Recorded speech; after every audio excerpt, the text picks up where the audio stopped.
पश्चिम बंगाल ने एक लंबे समय बाद अपना रंग बदला है। 15 साल तक ममता बनर्जी और तृणमूल कांग्रेस का शासन चलने के बाद 2026 के विधानसभा चुनाव में भारतीय जनता पार्टी ने ऐतिहासिक जीत दर्ज की है। लगभग 207 सीटों के साथ बीजेपी स्पष्ट बहुमत के साथ सरकार बनाने जा रही है, जबकि टीएमसी करीब 80 सीटों पर सिमट गई है। ममता बनर्जी खुद अपनी पारंपरिक सीट भवानीपुर में हार गई हैं। सोचिए, मां माटी मानुस का नारा देने वाली पार्टी जो 2011 में वाम मोर्चा के 34 साल के शासन को खत्म करके आई थी, आज खुद उसी तरह की सत्ता विरोधी लहर का शिकार हो गई है। ये सिर्फ एक चुनावी नतीजा नहीं है, ये बंगाल की राजनीति में एक बड़े बदलाव का संकेत है। लेकिन सवाल ये है कि ये बदलाव कितना गहरा है और इस बदलाव के पीछे क्या क्या कारण काम कर रहे हैं। दोस्तों, ये जीत बीजेपी के लिए सपनों जैसी है। श्यामा प्रसाद मुखर्जी की भूमि, वंदे मातरम के शुरुआत वाली धरती, जहां बीजेपी लंबे समय से प्रवेश करने की कोशिश कर रही थी, आज पहली बार बीजेपी वहां सरकार बनाने जा रही है। प्रधानमंत्री मोदी ने इसे बदलाव का नाम दिया है, लेकिन हमें इस बदलाव को समझना चाहिए बिना किसी उल्लास या निराशा के। टीएमसी की हार के पीछे सबसे बड़ा कारण एंटी इनकम्बेंसी था। 15 साल का लंबा शासन, सिंडिकेट राज, कटमनी, भ्रष्टाचार और प्रशासन के पक्षपात के आरोप लंबे समय से लग रहे थे। आम आदमी बुनियादी समस्याओं जैसे सड़क, बिजली, पानी, रोजगार से जूझ रहा था। साथ ही महिलाओं की सुरक्षा को लेकर गहरी नाराजगी थी। आरजी कर मामले में ममता बनर्जी की भूमिका पर सवाल उठे। युवा वर्ग, खासकर शहरी इलाकों में, इस मुद्दे पर काफी आक्रोश में था। दूसरा बड़ा मुद्दा मुस्लिम अपीजमेंट का रहा।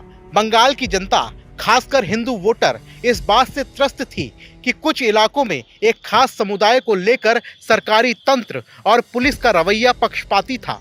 दुर्गा पूजा पंडालों पर लगे विवादास्पद नोटिस, छोटे छोटे विवादों में एफआईआर ना दर्ज होने जैसे मामलों ने लोगों के जहन में उतर गए थे और इसका नतीजा रहा कि इस बार करीब 70% हिंदू वोट बीजेपी की तरफ शिफ्ट हुआ। तीसरा है टीएमसी का डर का माहौल।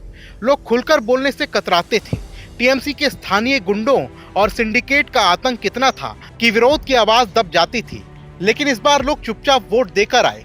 बीजेपी और आरएसएस ने मोहल्ला मोहल्ला, छोटी छोटी बैठकें की, लोगों को भरोसा दिलाया कि वोट डालने में कोई दिक्कत नहीं होगी। केंद्रीय बलों की तैनाती ने भी इस भय को कम किया। बीजेपी ने इस बार अपनी 2021 वाली गलतियों से सीख ली। बाहर से आए नेताओं का दिखावा कम किया, स्थानीय नेताओं को आगे रखा। बाहरी वर्सेस अंदरूनी वाला नैरेटिव टीएमसी नहीं चला पाई। ममता बनर्जी का फोकस वोट चोरी और बाहरी खतरे पर रहा, जबकि जनता रोजमर्रा की समस्याओं का समाधान चाहती थी। लेकिन दोस्तों, अब सवाल ये है कि क्या बीजेपी बंगाल में वाकई परिवर्तन ला पाएगी या फिर वही पुरानी सत्ता की राजनीति का नया चेहरा लेकर आएगी। ममता बनर्जी का मां माटी मानुस नारा खोखला कैसे हो गया? क्या 15 साल की सत्ता ने उन्हें आम आदमी से दूर कर दिया? हिंदू मुस्लिम पोलराइजेशन की ये लहर बंगाल की सांस्कृतिक विविधता को क्या नुकसान पहुंचाएगी? टीएमसी अब क्या करेगी? क्या विपक्ष की भूमिका मजबूत कर पाएगी या फिर अंदरूनी कलह में फंस जाएगी? देखिए, बंगाल की जनता ने सत्ता विरोधी लहर को वोट में बदला है। ये लोकतंत्र की ताकत है, लेकिन इतिहास गवाह है कि नई सरकारें भी समय के साथ उसी सत्ता के नशे में डूब जाती हैं जिसमें पुरानी सरकारें डूबी थीं। आज बंगाल एक नई शुरुआत की ओर बढ़ रहा है, लेकिन ये शुरुआत कितनी सच्ची और कितनी टिकाऊ होगी, यह आने वाले दिनों, महीनों और सालों में तय होगा। क्या बीजेपी भ्रष्टाचार, सिंडिकेट और भय के राज को खत्म कर पाएगी या फिर नया सिस्टम पुराने सिस्टम जैसा ही साबित होगा? दोस्तों, राजनीति में कोई स्थायी दोस्त या दुश्मन नहीं होता, सिर्फ स्थायी हित होते हैं। बंगाल की जनता ने अपना फैसला सुना दिया है।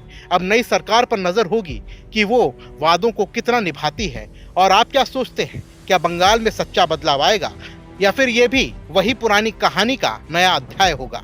कमेंट बॉक्स में अपनी राय हमें जरूर लिखें। जय हिंद।